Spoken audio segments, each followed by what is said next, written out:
সহজ সরল চিটিং বাজদের মনটা গরম, কেউ বলে না ভাই ন্যায্য কথা বলার মতো একটা মানুষ চাই।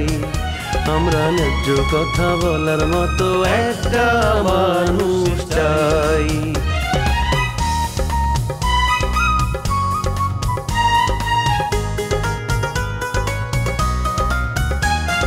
সৎ মানুষের ভাঙ্গা বাড়ি, ধান্দা বাজরা নেয় যে গাড়ি, কেমন নিয়ম ভাই উচিত কথা বলার মতো একটা মানুষ নাই। উচিত কথা বলার মতো একটা মানুষ নাই।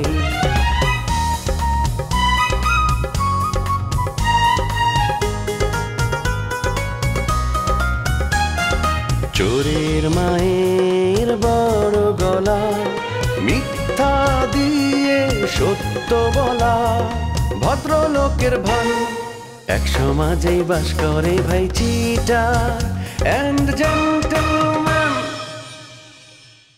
আমি দেখালাম তুই এই জাল দলিল দিয়া কেমনে আমার সম্পত্তি ভোগ করস, লাগে তোরে একদম কুচি কুচি করে কাইটা গাঙ্গে বাসায় দিব। তুই আমারে চিনস? গেল কই লোক কেন এত সুন্দর মেয়ে কোথায় পেলে খুঁজে? ভাবি তুমি শুধু আমার বউয়ের প্রশংসা করতেছো, আমার বউয়ের চেয়ে যে আমি বেশি সুন্দর সেটা বলো। না আসলে এত সুন্দর ছেলে আমার প্রয়োজন নেই, আমি বাড়ি চলে যাই। ভালো মন্দ না খাওয়ালে বদনাম হবে না আমাদের? বদনাম তো আমাদের এমনিতেই হবে, মানে খালার খালু তারা স্ট্রেট আমার উপর দায় চাপাবে। আমি ভালোবেসে তোমাকে বিয়ে করছি। ভালোবেসে যদি বিয়ে করো তাহলে আমাকে এখানে নিয়ে আসছো কেন? তোমাদের বাড়িতে নিয়ে যাও নাই কেন? এইটা তোমাদের পরিবারের সবার মিলে একটা পূর্ব পরিকল্পিত নাটক। শাহেদ, এটা কি শুনছি? তুমি সত্যি সত্যি ওকে অপহরণ করেছো, জোর করে বিয়ে করেছো? ঠিক তোমার মতো ছেলে কাছ থেকে এটা কখনোই আমি আশা করিনি। তুই মাতারি গেছে তুই, ওই মাতারি কই গেলে রে তুই? কি হইছে? হ্যাঁ চিল্লাও কেন? কি হইছে? চিল্লামু না তো কি করবো? হ্যাঁ বেঈমান মহিলা আমার সাথে বেঈমানি কইরা ইংরেজের সাথে হাত মিলে আমার জমি জমা সহায় সম্পত্তি সব তার নামে লেখা দেওয়ার ব্যবস্থা করছো। হ্যাঁ আরে বেটি, আমি তো এমনি তোর সব লেখা দিতে চাইছিলাম। আর কি হইলো? অখন হইলোটা কি? ইংরেজদের সব নিজের নামে লেখা দিল, এবার তুই পুজোটা পাবি। তোর যখন বাড়ির থেকে বাইর করে দেবো তখন করবে কি? আমারে কি পাগলা কুত্তায় কামড়াইছে যে আমি তোর লোক ষড়যন্ত্র করে ইংরেজের জমি জমা লেখা দিমু, বাড়ি লেখা দিমু? আরে আমি যদি ষড়যন্ত্র করতাম না, বাইরে আমি আমার নামে লেখা দিতাম। তুই আমারে ঘুরাইতেই আসস, বাড়ি লেখার নাম করে দিয়া তাল বাহানা করতেছস। আমার নামে বাইরে লেখা দিতি না, তোর বাড়িটা ছাড়তে হইতো না। এখন তুই তোর ভাগনারে বাড়ি লেখা দিয়ে আর আমার লাগে কুয়ারা করতেছস। এই বললাম মহিলা, একদম ফালতু কথা বলবি না। আরে আমি যদি সই না করি তাহলে সে দলিলে সই নিল কেমনে কইরা?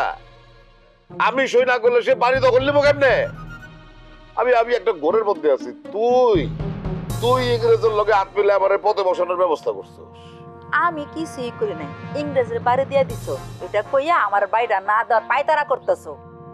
শুনলে বুঝি আর মেন, তোর কোনো পরিকল্পনায় বাস্তবায়ন হইতে দিমু না। তুই আমার তাড়াতাড়ি বাইরে লেখা দে, তাহলে তোর দিন তুমি কোপাবো। কিন্তু আমি বারবার বলতেছি ইংরেজ আমার সব সহায় সম্পত্তি লেখা নিচ্ছে, আমার পথে বসাইছে। আরে আমি নিজেই তো এখন পথের ফকির, তোর আমি কি লেখা দিব? তুই যে পাপ করছস, তুই ফকির হইবি না কি আমি ফকির হবো? আমি যদি ফকির হই তাহলে তুই ফকির নিয়ে হবি। কালকা যখন ইংরেজ আমাকে বাড়ির থেকে খেদাই দিব তখন তুই থাকবি কই? এত সহজ না।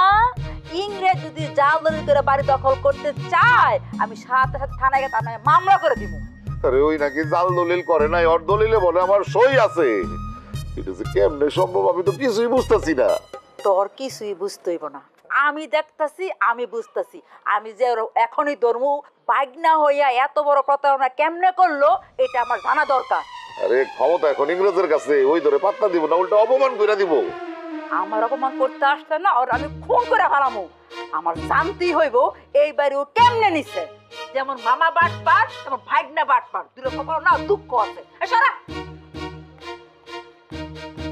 যাও যাও যাও, ধাক্কা খেয়ে আহো। তুমি আমার সাথে দুর্ব্যবহার করছো না, আমার বাইক না, এবার প্রতিশোধ নিব।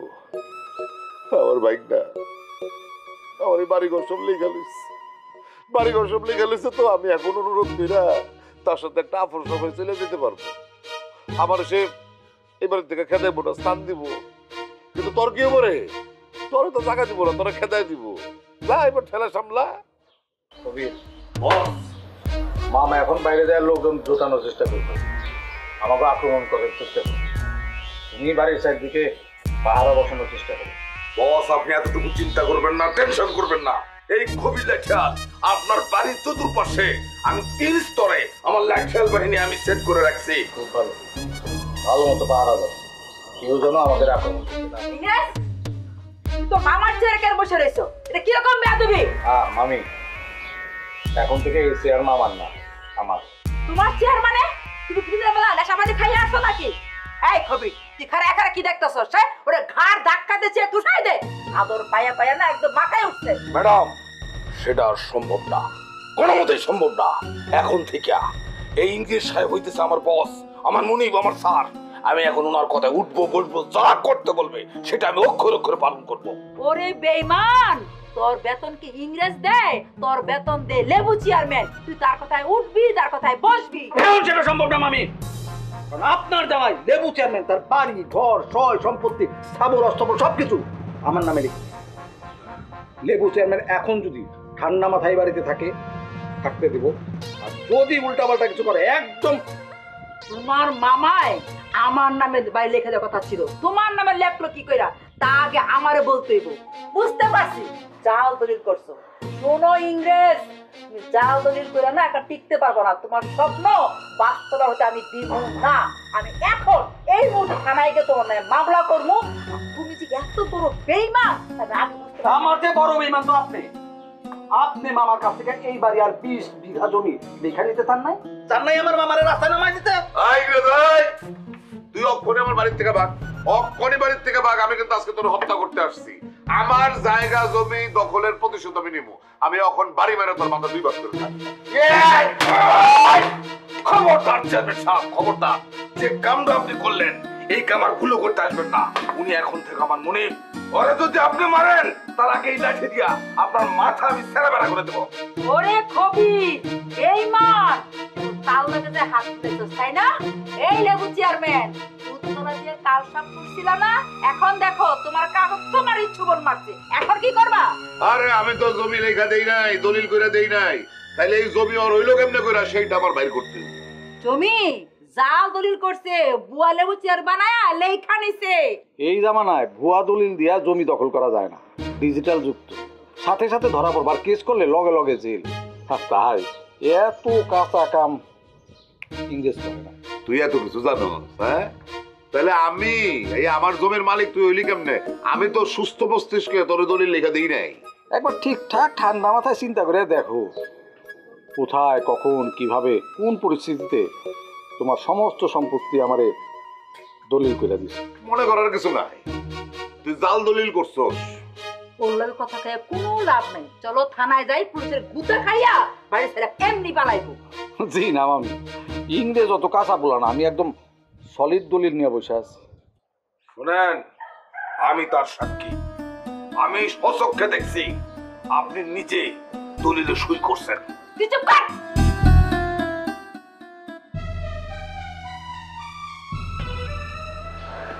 ম্যাডাম, আমার অভিনয় ঠিকঠাক হয়েছে তো না? ভালো হয়েছে তো না? আপনি তো আমাকে মিথ্যা বলেছেন যে আপনি অভিনয় পারেন না। আপনি তো খুব সুন্দর অভিনয় করেন। আপনি আমাকে বিনয় দেখিয়েছেন, তাই না? না না, আমি সত্যি বলেছি। আমি কেন মিথ্যা বলবো আপনাকে? আজকে প্রথমবার আমি ক্যামেরার সামনে দাঁড়ালাম। তাই প্রথমবার ক্যামেরার সামনে দাঁড়িয়েছেন। ক্যামেরার সামনে প্রথমবার দাঁড়ালে তো আইবল শিফট হয়। আপনি তো খুব সুন্দর করে সেটা কন্ট্রোল করলেন, কখন কি করতে হবে সেটা করলেন, ক্লোজে কোথায় চোখ রাখবেন সেটাও দেখলেন। আপনাকে তো দেখে মনে হলো যে আপনি সব কিছু জানেন। খামাখা আমাকে মিথ্যে বলতে গেলেন কেন? ও আসলে চোখের আইবল বা কি বলছেন আমি তো বুঝতে পারছি না। রোমিও ভাই আমার গুরু, উনি আমাকে যা যা টিপস দিয়েছে আমি জাস্ট ফলো করার চেষ্টা করেছি। আমি জানি না ভালো হয়েছে না খারাপ হয়েছে। রোমিও ভাই আপনাকে টিপস দিয়েছে? হ্যাঁ। কই এতদিন হয়ে গেল, আমাকে তো কোনোদিন টিপস দেয়নি। দাঁড়ান, আমি আজকে রোমিও ভাইকে ধরবো। না না না না না না, প্লিজ প্লিজ প্লিজ, আপনি আমাকে মাফ করে দেন। আপনি এই কথা রোমিও ভাইকে বললেন না। আপনি যদি এই কথা ওনাকে বলেন, উনি যদি রাগ করে আর যদি কখনো আমাকে টিপস না দেয় অভিনয়ের, তাহলে তো আমার জন্য এটা অনেক ক্ষতি হয়ে যাবে। প্লিজ আপনি আমার এই ক্ষতি করেন না। আচ্ছা ঠিক আছে, আমি আর রোমিও ভাই কিছু বলবো না, আপনি যেহেতু মানা করেছেন। তবে দর্শক আপনাকে খুব ভালোভাবে নেবে। আপনার মুখে ফুল চন্দন পড়ুক। আপনি আমার জীবনের প্রথম নায়িকা। মানে আমি আপনার এই অবদান আমি চিরকাল মনে রাখবো। এটা সবাই বলে, কিন্তু উপরে উঠে গেলে কেউ কাউকে চেনে না। আপনিও আমাকে মনে রাখবেন না। মনে রাখবো, মনে রাখবো। আরে আমরা তো একই এলাকায় থাকি না, আমাদের তো দেখা সাক্ষাৎ হবে। তখন যদি কোনো ব্যত্যয় দেখেন তখন কথা শুনিয়ে দিন। আচ্ছা ঠিক আছে, আমার বাড়িতে বেশ কিছু কাজ আছে, আমি এখন উঠি। হ্যাঁ না, কোথায় যাবেন? আমি তো ভাবছিলাম আপনাকে নিয়ে একটু রেস্টুরেন্টে খেতে যাব। আজকে সম্ভব না, আমার একটু কাজ আছে। অন্য সময় দেখা হলে তখন না হয় নাস্তা করে নিব। তার মানে হলো আপনি পাশ কাটিয়ে গেলেন, আপনি আমার সাথে বাইরে যেতে চান না, আমার আসলেই আজকে একটা জরুরি কাজ আছে। জরুরি কাজটা রেখে নাস্তা খেতে যাওয়াটা কি ঠিক হবে বলেন? আপনি একটা কাজ করেন, রোমিও ভাই আর জগলু ভাইকে নিয়ে যান, ওদের ডিনারটাও হয়ে গেল। না, যেখানে আপনি যাবেন না সেখানে আমার যাওয়ার প্রশ্নে আসে। মনে কিছু করবেন না, আপনার কথাটা আজকে রাখতে পারলাম, কিছু মনে করবেন না। আজকে ঠিক চলুন। তুই মির্জাফরের চেয়েও বড় বেঈমান। এই আমি তোর মামা একদম তোতা পাখির মতন তোরে কোলে কোলে আদর যত্ন বড় করছি, আর সেই বাইক না তুই তোর মামার বুকে কলজায় ছুরি মেরে দিলি। বেঈমানের ঘরের বেঈমান রে, তোর বিচার না করে আল্লাহ যেন আমার বরণ না দেয়। তুমি আমারে তোতা পাখির মতো আগলায় রাখছো, সেই কথা আমি জীবনে কোনোদিন অস্বীকার করি না। কিন্তু লেবু চেয়ারম্যান, যদি আমি তোমার সম্পত্তি দখল না করতাম তাহলে কি হচ্ছে জানো?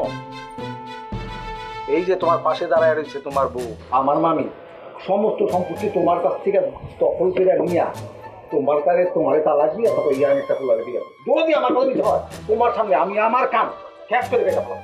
তোমার মামার লগে তালাক হইলে কি করবো না করবো সেটা আমার ব্যক্তিগত ব্যাপার। তুমি আমার নামে মিথ্যা কথা বলে উল্টা পাল্টা বইলা মামার নিজের পক্ষ নিতে চাও, সম্ভব না। দরবারে থেকে এই মহিলারে নিয়ে আমি কোনো কথাই বলতে চাই না, কিন্তু তুই আমারে কো আমার সম্পত্তি তোর হইলো কেমনে কইলা? আমি তো কোনো দলিলে সই করি নাই, তাইলে আমার সম্পত্তি তোর হইলো কেমনে আমারে বুঝা। খুব সহজ, তুমি যে তোমার সম্পত্তি আমারে দলিলের মধ্যে সাইন করে দিচ্ছ সেটার ভিডিও আমার কাছে আছে, সাক্ষী আমিও আছি। শুনতে চাও, দেখতে চাও, তাহলে শোনো সেদিন কি হচ্ছে।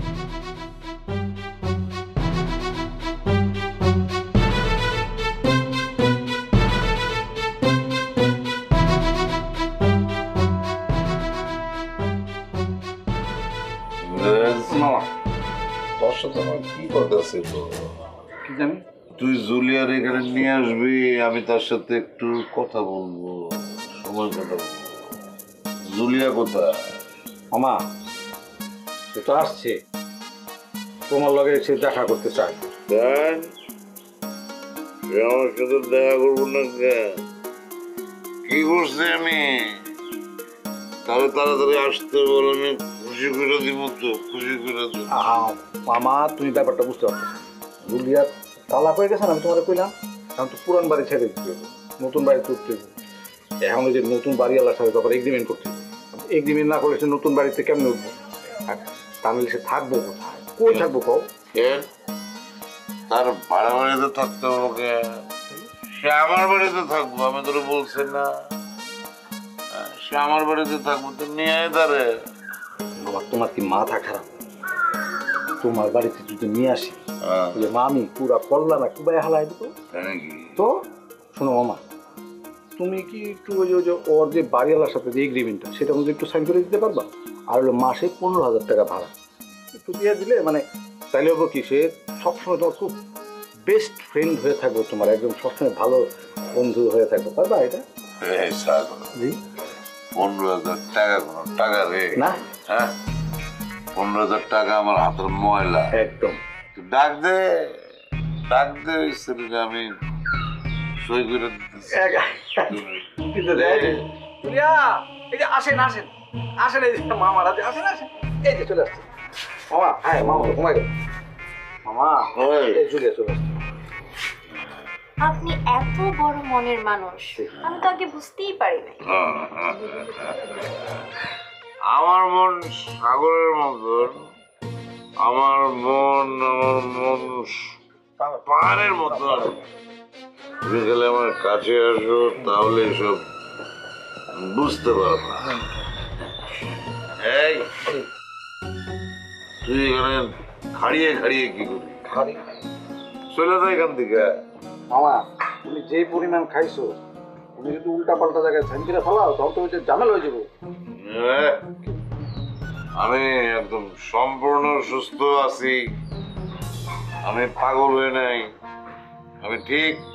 জুলিয়া দাও কাগজটা দাও, আমি সই করি। আরে মামা মামা এই হাতে না, এই হাতে এই যে ডাইন হাত, ডাইন হাত, এই যে ডাইন হাত, এই যে ডাইন হাতে যে টিপসে দেওয়া লাগবে। শোনো এদিক তাকাও, এদিক তাকাও, এইদিকে এইদিকে এইদিকে দেখো, উপরে লেখা বাড়ি ভাড়ার চুক্তিপত্র, দেখছো? আরে ওইদিক না, এইদিকে এইদিকে। আয় দেখছি। তাহলে এই যে এই যে আবার ঘুমাই গেছে আল্লাহ। এই যে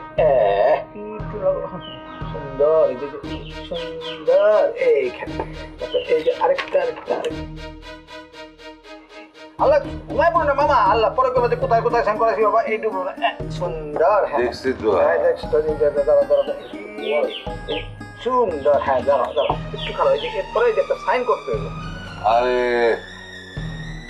টিপ সই দিস আবার সাইন করতে হইব কিসের জন্য?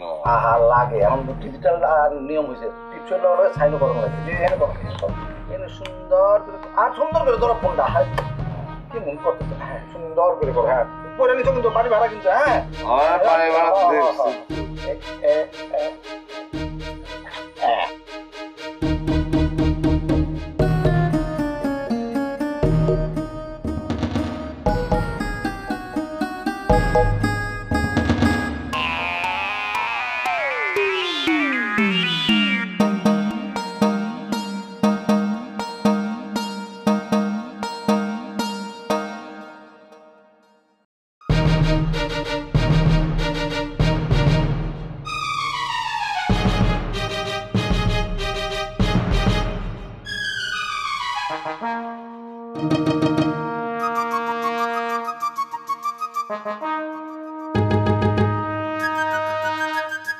বেইমানের ঘরের বেইমান রে, তুই আমারে মাতাল বানায়া আমার হাত দিয়া তুই সইরাই কাছে তোর দলিলের উপরে না হাজির জানি কত ঘর মনটা কয় একটা বস্ত। আমি কইছি না, আমি নিজে সাক্ষী আছি নিজে। তুমি এখানে, আমি তোমাকে বাতি দিয়ে খুঁজতেছি, তুমি ছাদে আসো না কেন? আমি ছাদে আসি না কেন সে কথা কি আপনার ভালো লাগবে? আর আপনি আমার খুঁজতেছেন কেন? আমার সাথে আপনার কি কাজ?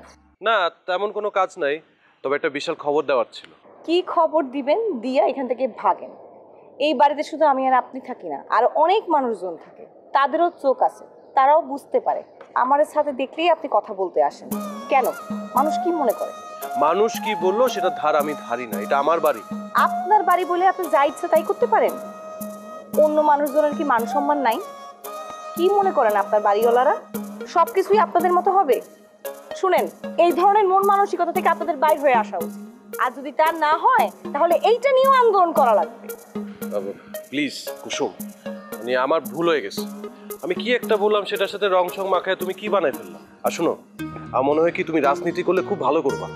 আমার সাথে তোমার যদি বিয়ে হয় তাহলে তোমাকে এই এলাকার কাউন্সিলর বানাই দেব। এই জন্যই আপনার সাথে আমার বিয়েটা হচ্ছে। আপনার মধ্যে না একটা ধরনের স্বৈরাচারী মনোভাব আছে, আপনি আপনার বোর্ডে ডমিনেট করবেন। কুসুম, আমি না একটা জিনিস নোটিস করছি, তুমি শুরু থেকে আমাকে ভুল বুঝে আসছো। হ্যাঁ তা না তো, আমি কি একটা বলতে আসলাম, আমি তুমি কি একটা বুঝলে। কি কইতে আইছেন? কণ্ঠ কয়ে এখান থেকে চলে যান, আমার একটু একা থাকতে দেন। তুমি তো একাই থাক, হ্যাঁ তোমার বন্ধু বান্ধব আত্মীয় স্বজন তো কাউকে তো দেখি না তোমার সাথে। আর তুমি আর তোমার বোন দুজন মিলে তো রাজনীতিই করো সারাদিন। আমাকে কিভাবে ছোট করা যায় সে রাজনীতি। আই, আপনি কিন্তু খুব খারাপ আছেন দেখি। হ্যাঁ, আপনি আমার নিয়ে যা ইচ্ছে তাই বলেন, এর মধ্যে আবার আমার বোনটা টানলেন কেন? টানি নাই, অটো বেটে গেলে চলে আসে। আমার কথার পরবর্তীতে তুমি কি বলবা সেটা যেমন তুমি জানো না, তেমনি তুমি কিছু বললে আমি কি বলবো সেটাও আমি জানি না, অটোমেটিক্যালি চলে আসে। বিরাট বুদ্ধিমান। আপনার বুদ্ধিদীপ্ত কথা না আমার শুনতে ইচ্ছা করতেছে না। এখন আমি যাই। আরে যাবা মানে কি? আসল কথাই তো তোমাকে বলা হইলো না। ও, আসল কথা এখনো আবারও পাওয়া হয়নি। আচ্ছা ঠিক আছে, কোন আসল কথাটা কি? মানে অভিনয় তো করলাম, এখন ডিরেক্টর বলছে কি আমি নাকি বাজিমাত করে দিচ্ছি। আরে ডিরেক্টর তো আপনারে খুশি করছে, আপনারে অনুপ্রেরণা দিছে। তার কথার আসল অর্থ আপনি বুঝতে পারেন নাই? ও, তোমার কথা সারমর্ম হইলো যে আমি ভালো অভিনয় করি না আর ডিরেক্টর তারপরও আমাকে ভালো বলছে, সান্ত্বনা দিচ্ছে, যাতে আমি ভবিষ্যতে আরো ভালো অভিনয় করতে পারি। জি ভাই, এই কারণে কইতেছি আগে এত পুলকিত হওয়ার কিছু নেই। বুঝতে পারছি আপনি আমার কোনোদিন প্রশংসা করবেন না, তবে একটা কথা, নায়িকা কিন্তু আমার অনেক প্রশংসা করছে। ও নায়িকা প্রশংসা করছে, তাহলে তো হয়ে গেল, সেই সুখ নিয়েই থাকেন। আরে ও নো, নায়িকার কথা বলে তো আবার একটা ঝামেলা সৃষ্টি করলাম। হ্যাঁ